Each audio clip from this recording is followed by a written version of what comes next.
À quoi ça sert? Ça veut dire quoi, ça? Pourquoi c'est comme ça? C'est où? C'est qui, lui? Un jour, une question. C'est quoi la bataille de Verdun? Il y a un siècle, en 1916, une grande bataille s'est déroulée à Verdun, en Lorraine. Cette bataille, qui opposait les armées françaises et allemandes, est sans doute la plus célèbre de la Première Guerre mondiale. Mais pourquoi est-elle devenue un tel symbole?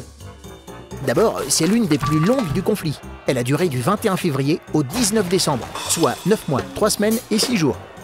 C'est aussi l'une des plus meurtrières, avec plus de 300 000 morts et 400 000 blessés.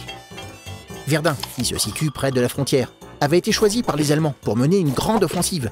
Le but, épuiser rapidement l'armée française. Mais les Français résistent plus que prévu, et les deux armées se retrouvent bloquées face à face dans des tranchées.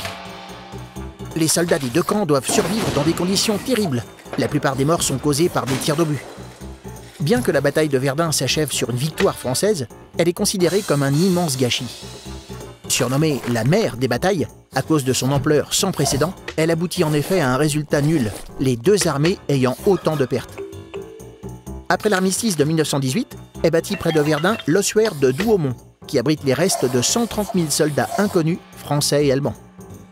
En 1984, le président français François Mitterrand et le chancelier allemand Helmut Kohl se sont tenus la main devant ce monument.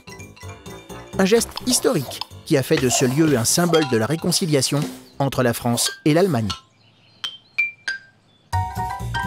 Tu te poses des questions? Nous, on y répond.